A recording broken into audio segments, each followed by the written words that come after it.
Tuesday, January 15, 2019.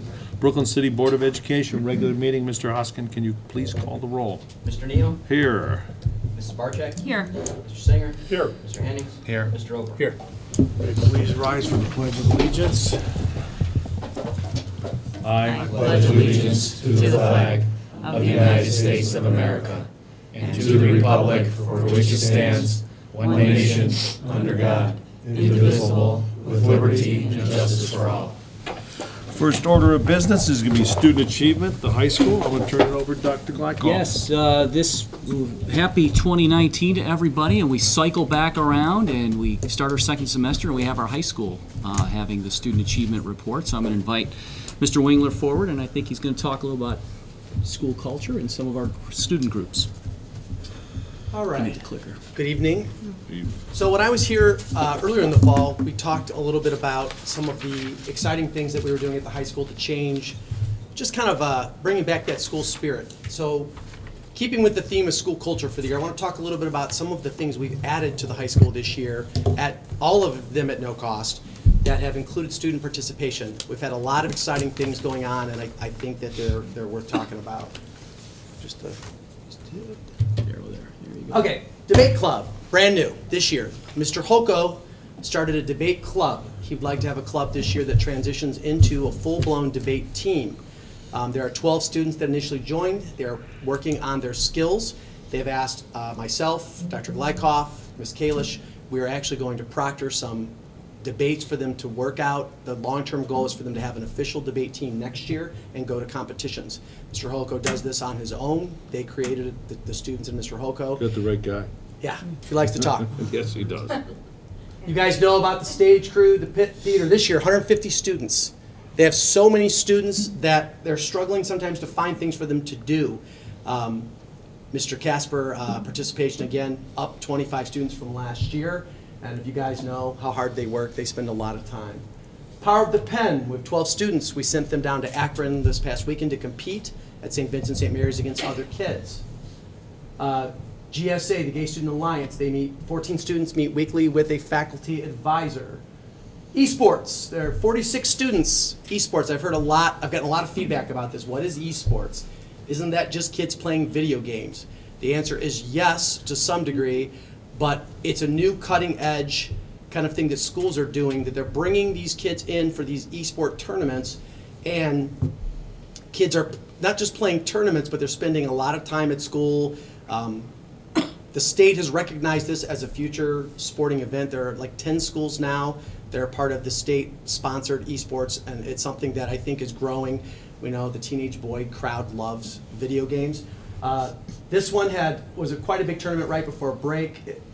Cleveland.com did an article on this. If you haven't seen it, go on Cleveland.com, Google, just put in the search Brooklyn. It's a really nice article. But I put a quote up here from a senior student named Michael Dickens, who you probably haven't heard of because he doesn't do sports, regular sports.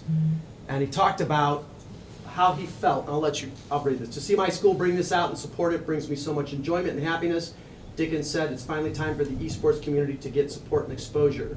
Mr. Jeff Jones is the intervention specialist that started this, was the mastermind behind the whole thing, so a big shout out to him for making so many dreams become a reality.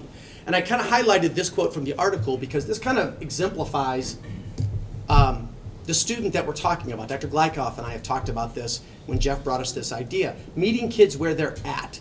Is this football, baseball, basketball, chess club? No. However, these are students that are not involved in other activities, that are at the school, that like being here for this reason. Correlational over time, we're hoping this also shows these are students that GPAs go up. They work harder because this is as important to them as the quarterback playing on Friday night. First ring leadership, we sent 5 students, they go 3 times, and I know Dr. Glykoff's going to talk about this a little bit, but I'm just going to kind of mention, this is at Tri-C, the last one was at Tri-C, they did one at Cleveland State. There's part of our first ring collaborative. These kids are learning how to be better leaders. 5 students with that. And then I brought some students tonight, and Ms. Barber, they're going to talk a little bit about our Key Club, because our Key Club has really kind of exploded this year, and they're doing some amazing things. Why don't you guys quit hiding and come on up? We're here. Hi. I'll just say a little bit. I took over Key Club my second year here, so this is my third year advising. The first time I took it over, we had about 10 students, and I was handed a president who I'd never met, and I think I met one time that year. And so this year, we were really passionate about putting it into student hands. If you're not super familiar with Key Club, we work hand in hand with Kiwanis, and Dr. Hagan is sort of our liaison. If you know him, he kind of makes himself known. So he'll come to our meetings. We meet bi-monthly, so we'll meet every other Thursday for about a half hour, and we just talk about the service projects that we can be a part of. The cool thing about this club is it's all student-led and it's all student-based, and it's all them choosing to give of their time to serve the community. So, like I said, when I started, I had 10 students, and this year we have 32 paid members, and then a few more that I think just kind of they straggle. They couldn't pay the membership fees, so they come to some of our events to get some community service hours. It's really no testament to me. It's Annette and London and all of the students that kind of come. Annette is my president, and so she really has been a driving force in getting the information out there, and I know she was practically dragging other seniors and juniors to the meetings. It's predominantly 8th and 9th grade that come, and this year most of our members are 10th through 12th graders, so it's been really nice, and I'll let her talk about some of the stuff that they've done. Yes. Okay, so just a few of the events that we've done so far. We've done Halloween, which was at the, what is it called, the Old Brooklyn Health Center? Yeah. That's the same place where the Christmas event was. Usually at those events, the holiday events, there's children and their families that show up, and we assist them with where to go and with all the activities that we do. There's like pumpkin painting, and there's different cards and stuff that you can make and give to Santa. You take pictures with Santa. Some of us leaders in Key Club, me, the president, the vice president, and some other members went to a leadership meeting in the fall, and we kind of learned some more about Kiwanis and what we can do to make our club better. We had our food drive, and it has been much more successful than any other food drive that we've had. We worked with the National Art Honor Society, and we made posters, put them all over the school, got all of the faculty and the students involved, and we donated over 1,300 cans. So we exceeded our goals. We did Trick or Treat Street, which was at the IX Center. A few of our members went there. We did an auction at the Senior Citizen Center. And we did math night here in the library and in some other rooms with some of the underclassmen that struggle with their math, so that was nice. And London can talk to you about some of the things that she's done at these events. So Halloween was probably my most favorite event because I get to see all the kids dressed up in their costumes. And I got to pass out candy this year, and it was honestly very fun because seeing the little kids smile makes me smile, and I like making people's day. But this year, when I did Cookies with Santa, I got to help Santa out, I got to help the elves out, I got to give candy canes to little kids, and a lot of kids came in dressed up as elves, and I'm just like, this is adorable, I love this, I love little kids, and I honestly love Key Club because there's so many great opportunities to like help people, and I love helping people, so. And some of the things that we're planning to do, we are going to give out the rewards from the food drive. The seniors donated enough cans, so we're going to have a movie day in the auditorium that's coming soon, and there's going to be a hot cocoa morning for, I believe, the seniors and the juniors. And the juniors, yeah. So those classes donated over 500 cans just within their one course, so. Yeah. And we're also planning on having a partnership with the Brooklyn Point Memory Care Center that's being built back there, so we're going to work that out. We're also planning on kind of expanding out into the community. We want to go to the Ronald McDonald House for, you know, the members that have really been active in Key Club. We're going to plan to volunteer at the Night to Remember. And we're going to work the spaghetti dinner coming up very soon. So we're going to broadcast that out and see how many members we can get to attend that. Awesome. Yeah. Thank you. Thank you. Good job. So, what's next? So, one of the things we've tried to do, I kind of tried to put together anecdotal numbers to figure this out. How many more kids are participating in non-sporting events than last year? By my estimation, those numbers have improved by about 43%. 43% more students at Brooklyn High School are doing something that they didn't do last year. You know, I've had many conversations with many of you, Dr. Glykoff, and many people over here about how do we get kids to do better? How do we get them to do better on state tests? How do we get them to do better and focus more academically? I come from a place where I firmly believe that school is a place that is about working hard, but it's also about being engaged and being a better citizen. You know, we didn't prep that speech. What London said, you know, speaks to my heart in terms of students being engaged in school. I did a paper for a class recently where I had to research a lot about school culture. And one of the things in my research I found is that a school that improves its culture a certain amount shows a 17% increase on state tests with nothing else changed. You don't change the teachers, you're not changing curriculum, just change why you're here. What's your mission? What's your goal? So going forward, we have some more ideas. These are all student ideas. Journalism club, that was brought to me by a student at the debate team.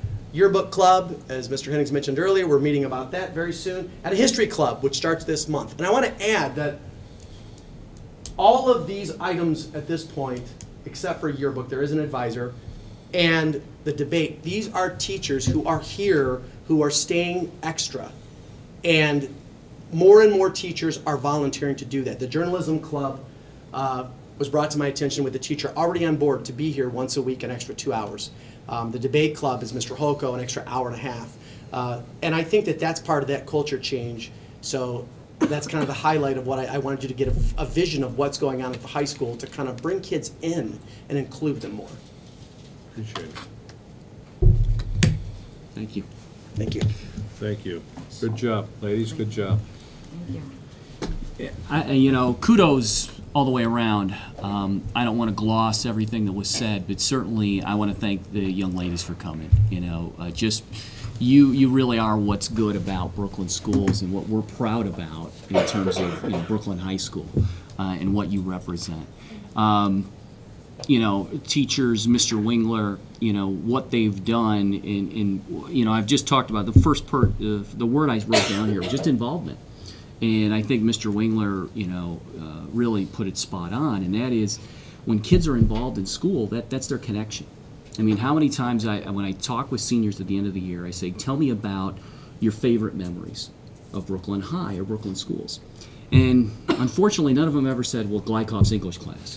What they have said is, hey, you know, when I went on that trip, or when I was volunteering here, or when I was part of crew, or when our team was in this game. It's all the things, the opportunities that we give kids. And so connecting our kids to the school through some of these opportunities is how, you know, it gives me goosebumps. It's why I've been in this thing called education for 30 years. And so that's kind of exciting. So I appreciate that, and it energizes all of us. So thanks, folks. Kudos. Thank you. All right, in order for the board to fulfill its obligation to complete the planned agenda in an effective and efficient fashion, a maximum of 30 minutes of public participation as it pertains to school-related topics will be permitted at each meeting. Each person wishing to address the board will approach the podium and state his/her name and address. If several people wish to speak, each person will be allotted 3 minutes until the total time of 30 minutes is used. During that period, no person may speak twice until all who desire to speak have had the opportunity to do so. The period of public participation may be extended by a vote of the majority of the board. Anybody? All right, we're going to go on to the superintendent's report. Okay. Dr. Glykoff. I'm going to pick up where they left off. I just have a few things kind of quickly to go through tonight. But I'll make it quick. I want to talk about a career readiness opportunity. I'm going to kind of go into that in detail. Ed Choice, spaghetti dinner, SOS, and then phone system update. I'm going to start with that one actually, because I don't have any slides. I don't know how I could do a slide for that. You know, we've been having some issues ever since power went off on January 3rd. Our system had a really difficult time rebooting. This week it's been temperamental at best, even though, you know, Mr. Smith and Mr. Black were able to migrate an old system over. It's been working, it's been unstable. Hence, we've made a decision to put a temporary phone system in place. It'll be installed on Friday. What that will do is essentially give us the same capability phone-wise that we knew back on January 2nd. It just will kind of put it, because we need to have people from the outside to be able to call all of our secretaries, our offices, and all our 8100 numbers. Then they'll be able to kind of forward that. Plus, we need to be able to have voicemail, you know, because that's been the thing that's been difficult right now. A lot of our numbers, they'll go to a system, they either go to Mr. Smith, and I know Mrs. Paul's also been helping out with that, and then they filter those messages out to us. So probably for the outside user, they haven't seen much of a change, but the problem is it's been a lot of machinations and things we don't have to do. So short term, Friday, getting that new system kind of installed for those numbers. Long term is what I've shared with the board. I mean, we have an aging phone system. It's probably has its origins during my first tour of duty in Brooklyn. So it's probably 20 plus years old. Hence, the software and things are older. So we need to probably put that something out for bid in the next couple of months and maybe look at that as a summer project. Career readiness opportunity. I want to kind of take some time because I'm excited about this. And Mr. Wingler talked about the first ring. And we as the first ring district, 16 districts that surround Cleveland, all of us meet as different groups. I as superintendents, curriculum, student services, principals, all of us have different groups. And the superintendents, we've been involved in a lot of different things, and one of which has been the strategic plan. And one of the areas I'm kind of excited because I think it's a great opportunity for us here in Brooklyn has been kind of this career readiness piece. And these are some of the areas that we have been working on as a group. But this has been an area that I've been kind of the chairperson of because I have a great interest in it from my past experiences as well. So what's that mean? We have developed a career readiness program. This was our kind of our goal for this area that provides guidance and preparation in multiple postgraduate pathways. Well, the question would be, okay, why is this such a big deal? Why would we do this? Well, there's some critical reasons for this. And let me kind of go through these number one. First of all, economic reasons. And I don't mean just for our students. I mean for the area, for the region. When we develop qualified graduates and we have them ready to go out into the workplace, we help our local economy. When we prepare them for jobs and have them qualified, our employers around the area are saying, you know what? Boy, I'm great. That's great. We've got qualified folks that can fill these positions. Because there's a lot of positions in Northeast Ohio that just don't have quality applicants for them. And so we have to do a better job with that. And once the economy starts to roll out, businesses say, you know what? I want to come to Cleveland because they've got a qualified workforce. And so that's a big win-win for our area when we do that. Secondly, collective capacity. Across 16 districts, we need to use our collective capacity. Brooklyn's a perfect example. I'm going to have roughly 30 to 40 students who are going to graduate on June 2nd and go to the workplace. Will they find work in the 4 square miles of Brooklyn? Chances not. Not all of them. There will be some. But we've got to be able, that's why we have to use our collective capacity. Where are the jobs? Maybe there's jobs in some of these other 16 districts around Northeast Ohio or in the first ring. Maybe there's work in Maple Heights, Fairview, Shaker Heights, Richmond Heights, you name it. And so using our collective capacity with the first ring now gives us this opportunity. New graduation requirements. We've talked about this. Mr. Wingler's talked about this. Ms. Kalish last month as well. This is the emerging theme. We know what 19 is going to be, and we're going to deal with that. But as we move forward, we're starting to see capstone projects, work experiences start to be into perhaps that quotient of what's going to be part of the graduation requirement. And so experiential work is going to be a key piece as we move forward. So what does this mean? And this is one of the things I'm most excited about, is one of the goals within us was to create a platform, create a clearinghouse for businesses and students to meet and to be able to identify workplace experiences. And the beauty of this, we found it in a place that already exists, the Ohio Needs Jobs website. Probably our kids who are involved with Polaris are aware of that site. Very rich site. You can go in there, businesses, students, and workplace opportunities. And so they've partnered with us in the first ring to say, you know what, we like this idea. We want to be able to put this on there. So what is this going to do? It's a win-win. And essentially what it will do, and I'm going to show you some of the pieces of it in just a moment, is that it will be a clearinghouse where our students, with probably help from counselors, will be able to go in and say, hey, I have an interest in this. Put an area, plug that in, and it will look and start to look at businesses that may have a variety of opportunities. Internships, shadow experiences, think tank opportunities, you name it, it may have that opportunity. Or they could put a location in. They could put a city, they could put an area, and they'll have it. And so it gives kids an opportunity to do that. Businesses on the back end will be able to load this information and provide that as well. So the businesses get a lot of good publicity as well.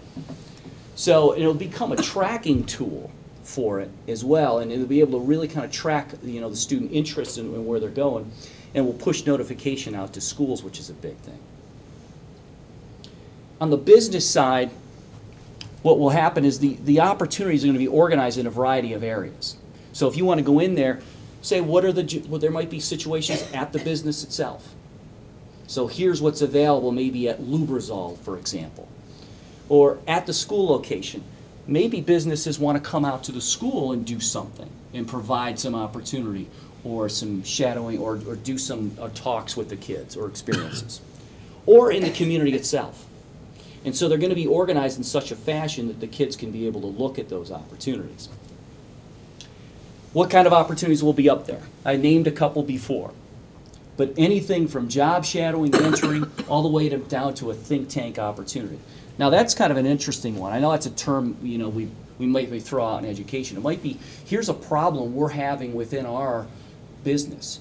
And they give it to the kids or the students to be able to help them solve it. I mean, what a great, real, authentic opportunity for our kids to be involved in. And so I'm jazzed by this because I think this is going to be a great thing for our kids. And so it really gives them an opportunity, because especially when we just talked about kids who want to volunteer and look for things, but now volunteer in an area that you have an interest in. What a great opportunity that brings. And it might lead to something that might be a job opportunity for these kids down the road. So on the Ohio Means Jobs site, this is a flow chart. But it essentially shows what's going to happen when people go into that site. You go in either as an individual and you look, for opportunities, or as an employer. Whether to search it, whether you're going to be able to, enter in the activities and what you want kids or students could be available for. What we found, though, is that it's going to be interesting. There's going to be a limited amount of businesses that can do that, because there's some businesses that just don't allow students who are, 18 or younger to work in their workplace. Nonetheless, there could be some shadow opportunities, and there could be some things that they could do. On the back end, it's a win for our businesses, because they're going to be able to almost create their, digital business card, if you will, and be able to kind of identify, hey, here's some of the businesses that are in there, and they'll be able to put that information out there. And so people are going to start to get recognition for them and what they do, whether it's in Brooklyn or Northeast Ohio, or for that matter. The piece of this that we're looking at also trying to be able to adopt the Ohio Meets Job Readiness Seal. So this is going to be something that we're working on as well, so that when a business is in there and they say, you know what, this Jim Oper, he's done a really nice job and he's been successful in there, he's going to be able to achieve that readiness seal, which we're thinking may have some ability to be part of that, graduation requirement. It might help them as they go out into the workplace. Sure. So we're trying to give it some meat so it has some real ability to be meaningful for the kids when they go out and they graduate. And so there's a lot of work that's going to be done on this. And really, I put this out here, the timeline. The key one here is we're looking to launch this next school year. So there's a lot of work that has to be done. You know, they're going to be working with the businesses through business advisory councils. You know, I want to present it to our business advisory council and to be able to really start to get some Brooklyn businesses who maybe aren't involved in this to bring it up forward. So that's that's the first piece I wanted to share tonight. I think this is exciting. I think this is a great opportunity for our kids. Second thing I want to talk about is something, and it really kind of came to me as I was reading the newspaper on Sunday. I know Mr. Hennings always jokes and says, who reads the Sunday newspaper anymore? I guess I'm probably the only one. They have one? The thing is, I want to talk about this because, you know, we're living up to our vision statement. And we talked about this, and next month we're going to really adopt this formally, our new mission and vision.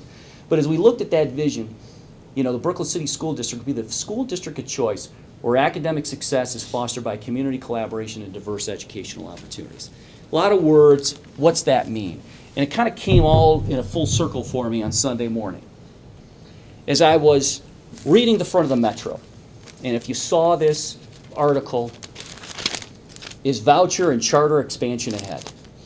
And what that meant is in really talking about vouchers, ed choice scholarships, and now as we read the tea leaves down in Columbus with the new governor, who probably is looking at something to continue to expand this.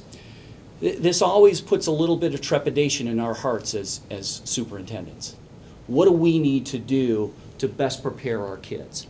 And so, you know, ed choice scholarships are such that, you know, if a student is living in a particular area where that school has been unsuccessful by ODE standards, then that student could use some state dollars or dollars from the locals to then go to a charter, a private, or a parochial school.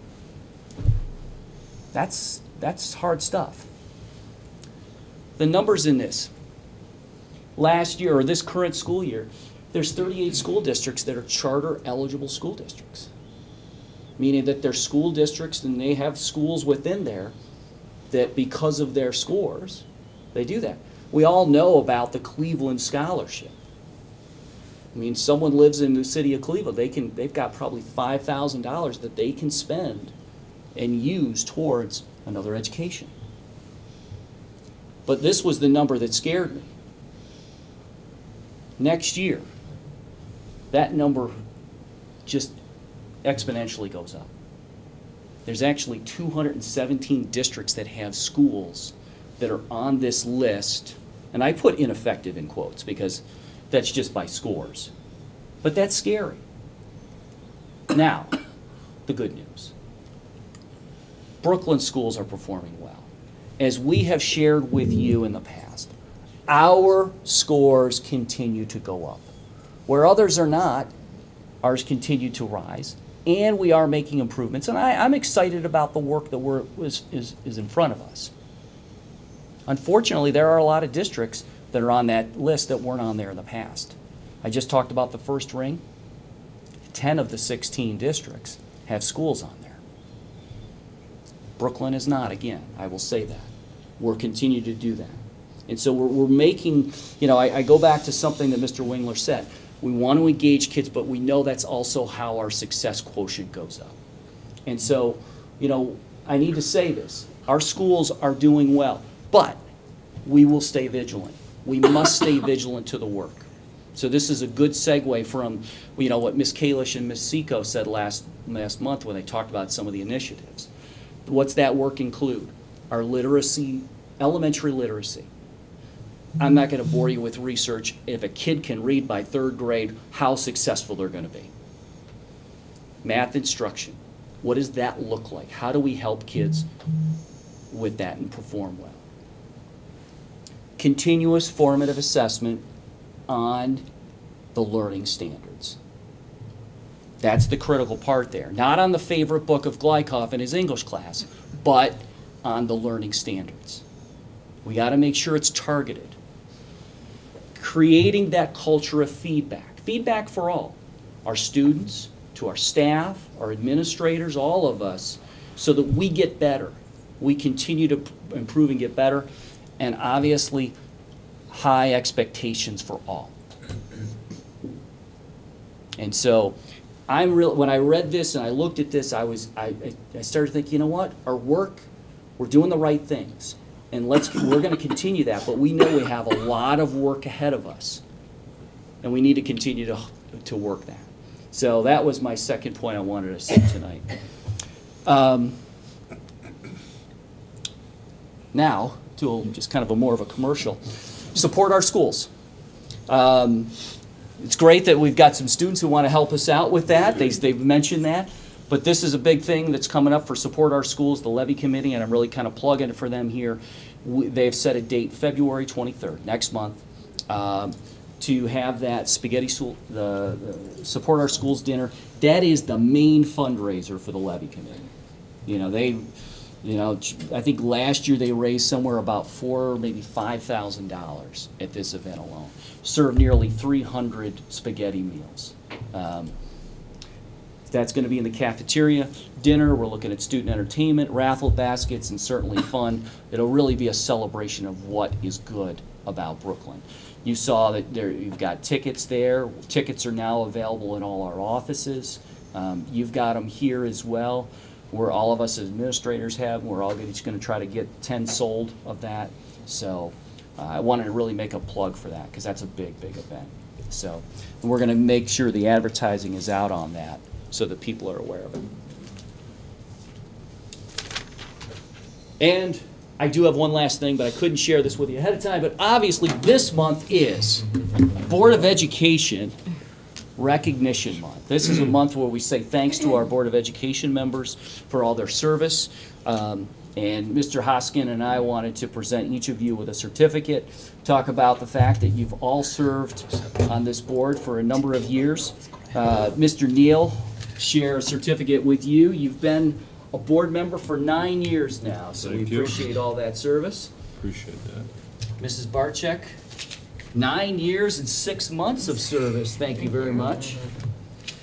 Mr. Singer, 9 years of service. Thank you very much. Mr. Hennings, 3 years of service. Thank you. Appreciate that. And Mr. Oper, up to 11 years and 5 months of service. So thank you. Thank all of you for the work that you do for the students of Brooklyn. Hopefully when you see students, like Annette in London, you say, boy, you know what? That's what's great about the work we do and the time that you take away from your families. So that concludes my report. Do you guys have questions on the variety of things I talked about tonight? Anybody? The Ohio Means Jobs, it's a nice compliment to the Polaris website because some of those roles aren't traditionally, Polaris can be a little insular as far as what they provide. They've got a service as far as they push out jobs to graduates and stuff like that, so that's a nice compliment to the non-Polaris jobs. Absolutely. And that's I appreciate you saying that because we don't want it to be a competition with Polaris, we want it to complement because Polaris does a wonderful job of really helping students who in those programs get work in those programs. But we realize there's a lot of other programs that don't need the type of prelim, if you say, that the Polaris provides them. Right. So, anything else? Anybody? Okay, we'll go on to, thank you, Dr. Glycom. On to the Treasurer's report. Mr. Hoskin. I had no PowerPoint or anything else, but I will update the board on a couple of items. The final audit was filed with the clearinghouse, Federal Audit Clearinghouse, on December 31st. So New Year's Eve, I got an email about 5:30 that said the auditors had signed off on it. It's due on the 31st. So that was nice of them. I quickly logged on and then I certified my part of that for the board. So that has been filed and the deadline met. One of the other developments that came up in the last week or so was I know that interest rates have gone up, and so I met with our representative from Dollar Bank, where we have our funds, and looking to take advantage of the higher interest rates and getting the district more money as a return on those rates. So we had two accounts at the bank. One was a money market, that did earn interest, and we had another account where the rest of the balance was that had an earned income credit at 0.2 or 2 basis points, or 20 basis points. So anyway, the that account has interest paid, but that interest covers the expenses. And sometimes when the interest is higher than your expenses, you forego that interest. You don't get it. It just disappears. So I wanted to find out what our options were, and I was presented with 2 options. And the second option is the one I wrote to the bank today, and that was to go with the 1.2% option. And what does that mean? Well, on our balances, and he used November as a kind of the sample month, but we would earn about $8,000, would have earned about $8,000 worth of interest in that month. That's about $6,000 more than we're earning now. So I asked that all of our funds be switched over to a checking interest account, and so we will start earning that interest tomorrow based on that, and that should provide another $5,000 to $6,000 a month, and you multiply that times 12. That's a pretty good increase in our income or our revenues for the district. So I wanted to let the board know that that was taking place, and if interest rates continue to go up, I'm sure that rate will go up as well. So those are the 2 things I had to share with the board tonight. All right, thanks. Any questions for that? All right. We're going to go on to comments from board members and board committee reports. We're going to start with Mrs. Barczyk. Thank you, Mr. President. Once again this month, I am sick. I got better and now I'm sick again, so my report's going to be very short. I hope I share my germs with you, Bob, just because you deserve them most out of everybody. And since I am the reader, I'm going to keep my report very short and sweet. I would like to wish everybody, I hope everyone had a good holiday.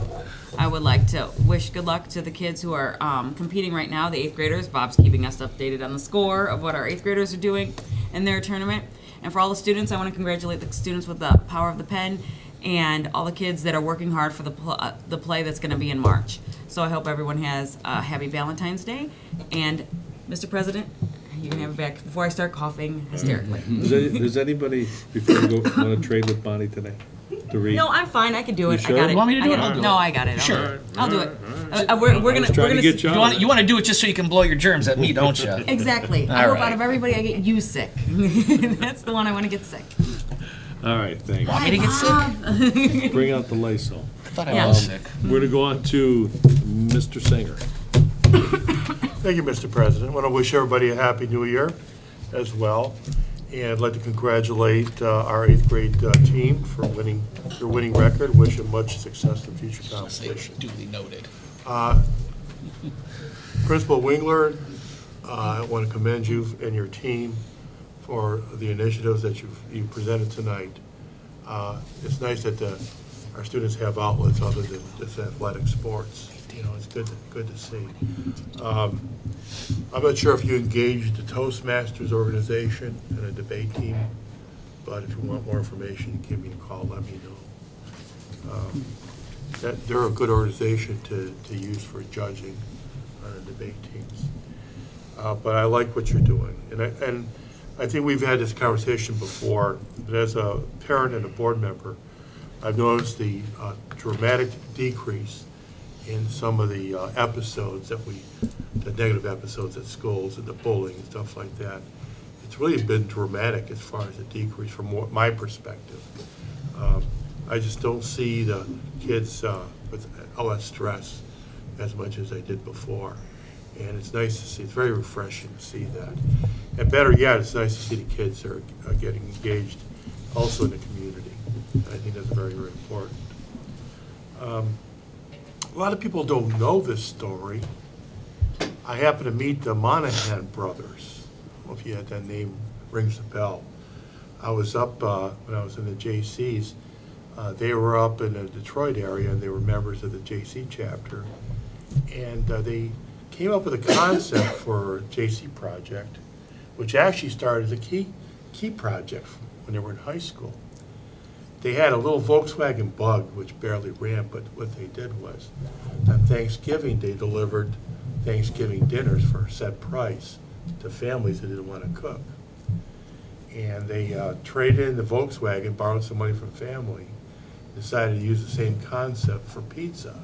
And they formed Domino's Pizza. It all started out with a key project, which turned into a JC project and made the chapter money for the community, which turned into a multi-million dollar project.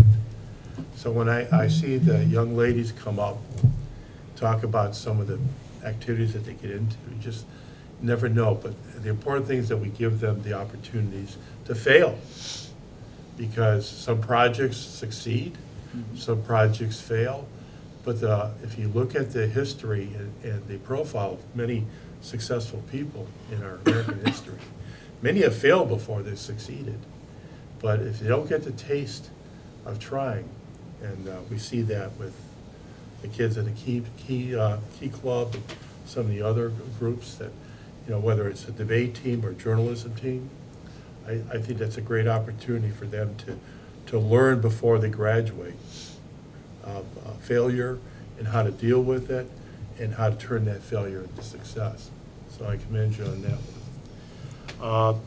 My condolences again to the Heimberger family for the loss of Amy Heimberger.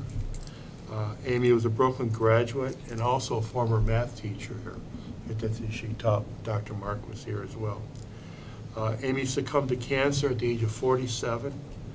I don't know if there's any planned services here. I think Tolman will be handling them. But she was interned and had a funeral in the United Kingdom, in England, where she taught math to the Air Force Academy there. Her mom, Barb, was also a Brooklyn graduate, and she's also our school's treasurer. So please pray for the family. I too want to just remind everybody of the upcoming SOS dinner. I didn't expect to get the tickets so soon, but I like it. So anybody who's interested, we always could use baskets. I know, Patty, you just... Patty, you're great on that. Yeah. You're the queen of getting the baskets. So please attend. It's a great fundraiser, great time, and the kids do a great job. I want to just reach out to our new treasurer, David Hoskins. Some of you may not know him very well, but I've got to tell you, since he's been on board, I've seen a completion of the annual audit. We came out clean, and another year of passing grades as far as our financials reporting, reorganizing the treasurer's office, and making it a little more efficient with the help of his staff. And what you just mentioned about investing our cash, imagine this, with a sinking fund, which is what it's called, at least that's what it used to call in the old days, we have millions of dollars of cash in the bank, and the banks pray and hope that we don't ask them for interest. And they try to always say, well, there's fees involved with managing the account. Well, why is it they give interest-bearing accounts to everybody else? Why not us? So I'm glad you took the initiative, Dave. Thank you for that. And, it may not be a lot of money at the end of the year, but it might fund some projects or maybe a part of a teacher's salary. So I just want to let you know I'm proud to be on the board where we're always looking for ways not only to save money, but also to make money. So thank you for the phone system. That is a priority as far as I'm concerned. Communication, I'm sure the parents would like to see that we have a better communication system on board. And I can be reached at 216-978-1931 if you have any questions or comments and the report. Thank you, sir. We're going to Mr. Roper. Thank you, Mr. President. I'd like to thank everybody that's here tonight. Thank Mr. Wingler and for the update on the student culture. The Key Club thing is kind of cool. I remember back in the Jurassic era when I was here, Key Club was male only back in the day, and actually it was pretty much limited to just doing a lot of things around just the community, and I'm glad to see that they're branching out into other communities. It's great stuff. At the players meeting last week, we had another tour of the renovations. The second floor is it's virtually complete. It contains some medical professions and dental programs. The medical area has 12 hospital beds that are exactly what you would find in a hospital, with all the doodads behind the beds and all that. There's 4 additional open rooms like you would see in an emergency room area with recliners with the same kind of instrumentation. Another part of the floor has an open, this is kind of cool, it's a kit. It looks like an ambulance. And you can tell it's not an ambulance because the wheels are steel and only about this thick, but it's a wall with an open back on it, just like a regular inside of an ambulance, where they practice loading the gurneys in and loading the people in. There's all the stuff inside is operational. It's even got the lights and all that stuff. No siren, but it's really slick. The dental lab's set up like a dental work area where they've got the individual dental stations, and each has their own water and x-ray machines and all of that, and they've got, for the making of the teeth, they've got the lab set up, and that will be starting in the spring with the lathes, small lathes, and then grinding wheels and stuff to make the teeth. So it's really slick. The deli's almost done. It's going to be done in the middle of next month, I believe. Also, I'd like to congratulate Richard Mick of Strongsville and Tom Herbster of North Olmsted in their re-election as president and vice president. I'd also like to congratulate my fellow board members on their positions and committee assignments for the coming year. Finally, I have condolences as well. Jim Lang was a graduate a year behind me in '75. He lived, covered all of Brooklyn bases. He lived in the Acres, he lived on Northcliffe, he lived on Pepper Ridge. His dad was a Brooklyn cop for 35 years, detective. Jim may or may not have been involved in the great missing Hall Pass caper of 1974-75. He, great science background, ended up becoming a R&D and quality manager worldwide for Permatex. They make like the soaps for industrial soaps and stuff. He passed away Christmas Eve at about in the morning, 60 years old. Wow. He touched a lot of people. There was over 2,000 people at the funeral home the Friday after Christmas, so just wanted to have you keep him and his family in your prayers. I can be reached at james.oper@bcshurricanes.org or at 216-485-8195. And that ends my report. Okay, we're on to Mr. Hennings for the sports report. Okay, before it changes, they're on halftime right now, and we're winning 18-12. I knew that was coming. So they're stomping Fairview. Let's keep it going, guys. Next, we have a new governor. It's Mike DeWine, and I hope we get a better deal than we got from the last governor, because the last governor pretty much ruined public schools in Ohio. So I got nothing good to say about him. So we'll start off by wishing Mike DeWine good luck and hoping we get a better deal from him. Next, the night at the races, it's February 16th. Tickets are $25. All the races are sold, which is a good thing. And the horses are $10 a piece, and they're going fast too. So jump on those. As other board members said, support our schools. The dinner, the spaghetti dinner, is February 23rd. Anybody needs any? Their tickets are $10 and children are $5. It's really grown over the last 6 years. I think the first time I showed up, there was about 30 people here all day long, and as Dr. Gleikoff said, it's up to close to 300. So it's, one of those things that are growing, like the night at the races. It's the whole. You may be moving it to the gymnasium. So that's a great thing. The Willy Wonka, the play, that's coming up. I believe it's the 8th, 9th, and 10th of March. Please don't miss that. That's one of the truly great things of the whole school year. There's so many kids, as Mr. Wingler said, and Dr. Gleikoff said, there's so many kids involved in it that to not go and see it is almost, criminal. As far as it's a disservice to every kid who's back there working. It's kind of funny when you walk in there. you know, the stage crew. They're trying to figure out how to use a screwdriver. I watch one kid, he's trying to use a screw gun. The thing's going backwards. I'm like, hey, put it forward. You know, oh, okay. You know, Mr. Casper, he's one guy, and he's got 50, 60 kids working on that crew, building so much back there. It's you know, if you just look at some of the sets that Mr. Casper and that crew has put together, it's fantastic. The Taste of Brooklyn, that's coming up in April. April 6th. April 6th. That's another great thing that goes on in Brooklyn. That has grown from, you know, that's gone on for what, 15 years now? Correct. 15, 20 years. That's grown from 20 people to, you know, they've had to move it down to my old reserve unit. So there's a lot of stuff going on over the next 4 months, not only in the city of Brooklyn, but for Brooklyn School at all. Please get out and support it. For those of you who want to be a part of it, get a hold of any of the athletic boosters. They can always use help with any of that. With the play, please get a hold of the music boosters. They can always use help with costumes and everything else. Everybody who wants to be a part of something they want in here, it's please, by all means, raise your hand and step up.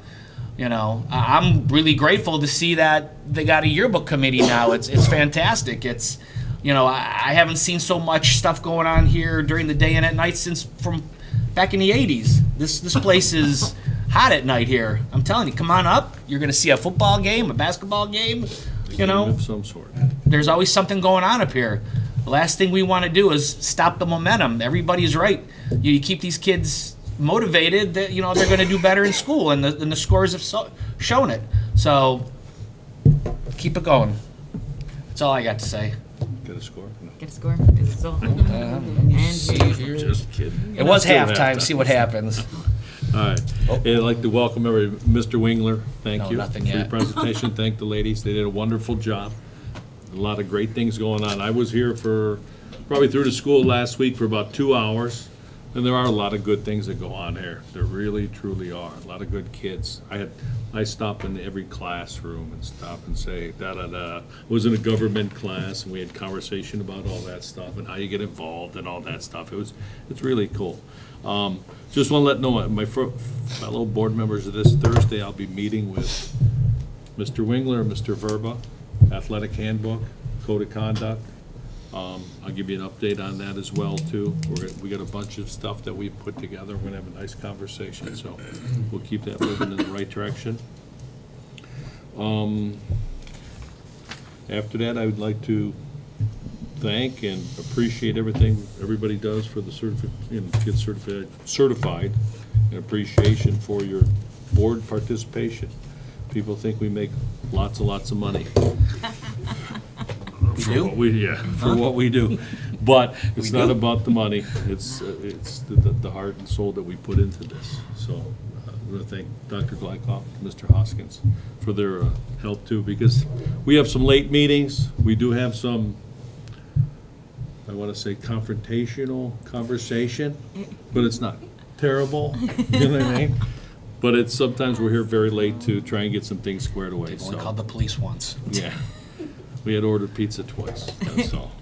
So anyway, but I'd like to thank my fellow board members as well, too.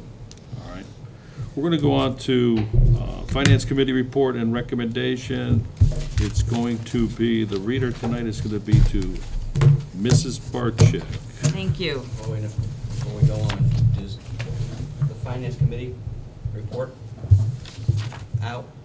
Mr. Singer and Mr. Neal, you want to report on our last meeting? Go ahead.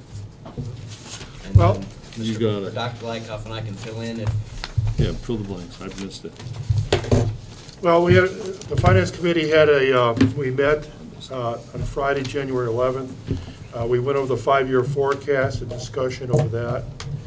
We also discussed and made recommendations for the levy options. And we also, we went over the audit committee. We will be meeting shortly to discuss the final, to meet with the auditors for their findings and recommendations. They'll be coming here next week, I believe, right? Yeah. whenever. Yeah, I think We'll we set- have to we'll set a schedule time it. and date for Board next week. decides That And- should work. we're gonna do that. We discussed the, also, the last thing we discussed was the revenue opportunities that our treasurer, Mr. Haskins, mentioned about the interest-bearing accounts at Dollar Bank. So that's pretty much what we covered. And then the other thing I would like to mention, Rick and I spoke earlier today, is, and this, Mr. Wingler and Mr. Gerber, we can all talk about this, is advertising in our school, fences at the football, basketball, so we're gonna have that conversation as well, too. Right? We need to establish some ground rules and then some policy as well for that down the road. Okay? So, one of the things we discussed at pretty great length was the 5-year forecast without the passing of the levy in November, and what that looks like, and it still shows a negative in fiscal year 2021. It hasn't changed much as far as the negative amount. It's still around between $400,000 and $600,000. So the discussion was, where do we go from here? What do we have to do to make that deficit go away? And so we discussed the levy options, and they're really, for us, there's really two. A levy that is operating levy that can be renewed, but the maximum number of years for that is only 5 years. And then that is a millage levy. It's set at, like our last one in November, whatever the board decides the needs are to meet those deficits. The second option was an emergency levy. It's a sum levy. So you determine how much money you actually need, and you set that as the amount. But the advantage of that is it can be for any time of period between 1 and 10 years. So the advantage of that levy, that type of levy, instead of every 5 years like the operating levy is, and that's the most you can do for that, is that we can, if we go that route of a period longer than 5 years, we can kind of stretch out that voter fatigue. So it's not coming up every 5 years. And we already have 3 that renew every 5 years, and they'll stack up on each other, and we'll be asking for renewals every year. So the committee decided that the best thing to recommend to the Board of Education was a 10-year emergency levy to meet the deficit operating needs of the district in the amount of $2.25 million, $2,250,000. So that's our recommendation to the Board of Education, based on the fact that we still have a negative balance in 2021, and since the levy didn't pass, stretching it out will help. We should get 5 years out of that as far as the income goes, but that's our recommendation for the board. And if I may, I want to add too, if you notice what Mr. Hoskin was saying, the two options that we were discussing were, an operating levy of 5 years and an emergency levy of 10. Note that, our levy that we had up in November was a continuing levy. But when we, were out there and talking with residents and community, one of the things we did hear were a lot of questions about the continuing levy. And so I think it's worth noting that the Board of Education, myself, and Mr. Hoskin heard that, taking, in consideration that as we move forward with this recommendation, seeing that it had a finite period of time, and so that recommendation being one of 10 years and not a continuing levy. Correct. Another thing, to correct me if I'm wrong, that money can be used for the facility as well. Absolutely. Which will be needed. An emergency levy can be used for both operational purposes, which includes in that facilities needs and so forth. Yep. Okay. And also to add, we also came to the realization that the TPP money that we've been getting less and less every year, which will soon expire, will not come back. Just came to that realization. The state will never probably restore that. Never. And so we have to make up that deficit different. That's really what caused the deficit, is the fact that the revenue was reduced. Not that we were spending more money, we actually were spending less money, but revenue stream was lower as a result of the reduced revenue from the state of Ohio. Anybody else? Anything else? Good? Rick? Good. Mark? Good? Okay. All right. Move on to Mrs. Marchek. Resolved that the minutes of the following Board of Education meeting be adopted and all action taken by the Board of Education at said meetings is hereby reaffirmed and approved. Special meeting December 10th, 2018. Regular meeting December 18th, 2018. Organizational meeting January 9th, 2019. Can I have a motion, please? So moved. Can I have a second? Second. Questions, comments? Mr. Hoskins, can you call the roll? Mrs. Barcheck? Yes. Mr. Singer? Yes. Mr. Hennings? Yes. Mr. Oper? Yes. Mr. Neal? Yes. Resolved that the Brooklyn City School District Board of Education hereby approves the financial statements of receipts and expenditures for the month of December 2018, including all purchase orders paid and all then and now statements for the month of December as submitted. Motion, please. So moved. Second. Second. Questions, comments? Mr. Hoskins, can you call the roll? Mrs. Barcheck? Yes. Mr. Singer? Yes. Mr. Hennings? Yes. Mr. Oper? Yes. Mr. Neal? Yes. Resolved that the Brooklyn City School District Board of Education hereby approves the 2019-2020 school calendar per exhibit. Can I have a motion, please? So moved. Can I have a second? Second. Questions, comments? Yeah, I'll make a couple of notes here, just as it's up there in front of people as well as you. I've sent a copy. A couple of things of note. Start date for students, August 26th. You'll look at that. It's pretty much where we've been, but this is just a week before Labor Day. I know that there's been some push to keep pushing that later into August, and so we did that. The other note there is looking at the semester break again in the end of December with finals and then having a 2-week break there as we just came off of that. The one thing that's really different in this, if you look at April 2020, is what our spring break would be. If you just scroll just up a little bit. We traditionally in the Polaris districts have been doing spring break the last full week in March. They're now pushing and changing that to go along and coincide with the Easter break. So as you see in 2020, that will be around the Easter time as well. So that's probably the most significant change to this particular thing.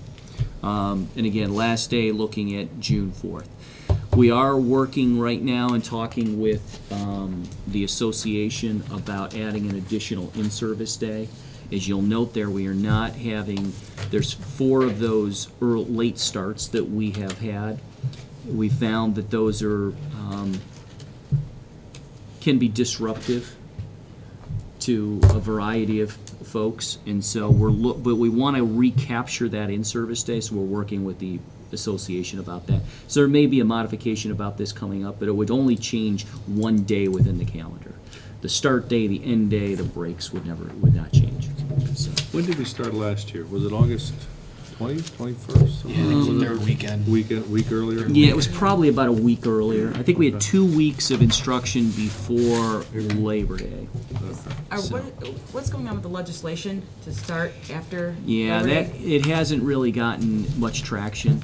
Okay. So there's been a localized push to the west of us, but it hasn't really gotten traction with it. So. Everybody else? I have a question. Go. Depending on what happens with the levy, will this change if? The school calendar itself, no. Okay. Anybody else? Mr. Hoskins, can you call the roll, please? Mrs. Barcheck? No. Mr. Singer? Yes. Mr. Hennings? Yes. Mr. Oper? Yes. Mr. Neal? Yes. Resolved that the Brooklyn City School District Board of Education hereby approves the applications for the following fundraiser activity on file in the Treasurer's Office. BHS Student Council, Crush Cans, February 1st to the 12th, 2019. Have a motion, So please. moved. Can I have a second? Second. Questions, comments? Just your standard BHS fundraiser here. Thank you. Anybody else? Mr. What does Huss? Crush Cans involve? I'm just a little curious. I would imagine it might be a recycling. That's going to be my guess. Crush You get the can. monster truck, they just drive over the cans. Yeah. Didn't count. Maybe that's what it is. Just stuck out. They crush the cans. Yeah, we'll find out. Monster truck day. I'm sure Bob will be involved if that's what it's about. I'm sure somehow or another. Mr. Hoskins, can you call the roll, please? Mrs. Barcheck? Yes. Mr. Singer? Yes. Mr. Hennings? Yes. Mr. Ober? Yes. Mr. Neal? Yes. Up there. Resolved that the Brooklyn City School District Board of Education hereby adopts the attachment identification and service plan for students who are gifted, as noted. Motion, So moved. second. Second. Questions, comments? Again, pretty standard, but a yearly basis, we have to approve this document. It outlines how we need to ID students who are gifted, as well as our service options that we provide within the district. Mr. Hoskins, can you call the roll? Mrs. Barcheck? Yes. Mr. Singer? Yes. Mr. Hennings? Yes. Mr. Ober? Yes. Mr. Neal? Yes. Resolved that the Brooklyn City School District Board of Education hereby approves the employment of the following classified personnel for the remainder of the 2018-2019 school year. David Brissario, head coach, 8 hours per day, Appendix B, Step 1, effective January 4th, 2019. And Susan Kozel, classroom assistant, 4 hours per day, Appendix B, Step 2, effective January 7th, 2019. Can I have a motion, please? So moved. Can I have a second? Second. Questions, comments? Two classified personnel, head cook, which I've been talking with you about, as well as one of a new classroom assistant in our primary multiple disabilities classroom. Anybody else? Mr. Hoskins, can you call the roll? Mrs. Barcheck? Yes. Mr. Singer? Yes. Mr. Hennings? Yes. Mr. Ober? Yes. Mr. Neal? Abstain. Resolved that the Brooklyn City School District Board of Education hereby approves the temporary change of hours for Linda Pruzak from January 5th, 2019 to January 31st, 2019. From cleaner custodial cleaner, 6 hours per day, Appendix B, Step 7, to custodial cleaner, 7 hours per day, Appendix B, Step 7. Motion, please. So moved. Second. Second. Questions, comments? This is a continuation of the temporary hour change. We've received additional information that we need to extend this for the employee who's been out, so. Anybody else? Mr. Hoskins, can you call the roll, please? Mrs. Barcheck? Yes. Mr. Singer? Yes. Mr. Hennings? Yes. Mr. Ober? Yes. Mr. Neal? Yes. Resolved that the Brooklyn City School District Board of Education hereby approves the following persons for the 2018-2019 supplemental teaching assignment with the provision that such individuals comply with all rules and regulations and State Department of Education regulations pertinent to proper certification and fulfills the requirements of the job description attached to their supplemental contract. Concert band supervision Robert Black. Motion, please. So moved. Second. I'll second it. Questions, comments? Pretty standard. Mr. Black, as many of you know, been very involved with the music program, and this is one of the supplementals that goes along with that. Do you know how much that supplemental I don't, but I can get that information. I don't have it exactly at my fingertips. in line with the other supplemental? Oh, yeah, it's per the schedule. Give him. Hold on. Anybody else? Mr. Hoskins, can you call the roll? Mrs. Barcheck? Yes. Mr. Singer? Yes. Mr. Hennings? Yes. Mr. Ober? Yes. Mr. Neal? Yes, we're gonna get a sports update. As of right now, with a couple minutes left, Brooklyn Hurricanes are killing them 41-28. Wow. All right, that's the Okay. 8th grade boys? Eighth grade boys, they're stomping them. All right, good. And that's All right. Fairview, too. Let's continue. Resolved that the Brooklyn City School District Board of Education hereby accepts the following classified resignations. Susan Kozel, classroom assistant, effective January 11, 2019. Kaylee Cologne Rodriguez, secretary, office support, effective January 25th, 2019. Motion, please. So moved. Second. Second. Questions, comments? You know, standard resignations. Unfortunately, you know, Mrs. Koziel just got in that position and it didn't really fit her particular needs and her likings. And, you know, Mrs. Rodriguez just started that position probably a couple months back and has new employment, so. Anybody else? Mr. Hoskins, can you call the roll? Mrs. Barcheck? Yes. Mr. Singer? Yes. Mr. Hennings? Yes. Mr. Oper? Yes. Mr. Neal? Abstain. Resolved that the Brooklyn City School District Board of Education hereby approves the 5th amended certificate of estimated resources for fiscal year 2019, as noted. Have a motion, please. So moved. Question, or have a second. Second. Questions, comments? This was a change initiated not by the district, but by the Budget Commission. What they did was update the taxes based on new valuations. And additionally, the levy that was passed in May was not certified, not part of the certificate of resources under the taxes. When it was approved, and when the tax budget was approved, because the levy was up for a vote and passed after the tax budget was approved. So they won't update that until December. So the only changes that they did were to the taxes for the general fund and for the bond debt retirement fund. Okay, anybody else? Mr. Hoskins, can you call the roll, please? Mrs. Barcheck? Yes. Mr. Singer? Yes. Mr. Hennings? Yes. Mr. Oper? Yes. Mr. Neal? Yes. Resolved that the Brooklyn City School District Board of Education hereby approves the 6th amended certificate of estimated resources for fiscal year 2019, as noted.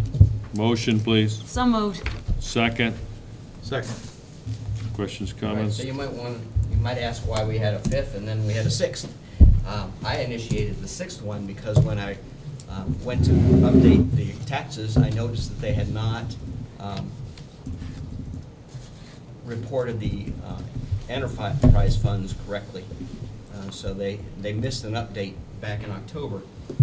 And I sent that to the Budget Commission, and then, so they reconvened and they met and they updated the certificate to correct that error. Okay. Everybody's good? Mr. Hoskins, can you call the roll, please? Mrs. Barcheck? Yes. Mr. Singer? Yes. Mr. Hennings? Yes. Mr. Oper? Yes. Mr. Neal? Yes. Whereas the Brooklyn Board of Education wishes to support the efforts of other boards of education to obtain favorable judicial decisions, and whereas the Ohio School Boards Association, OSBA, Legal Assistance Fund, LAF, has been established for this purpose. Therefore, the board hereby resolves to participate in the OSBA LAF for calendar year 2019 and authorizes the treasurer to pay the LAF fee of $250.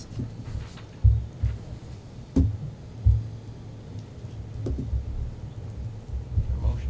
Have a motion, please. So moved. Second. Supposed to move the motions. Look at that one. Dies for the lack of second. Yep.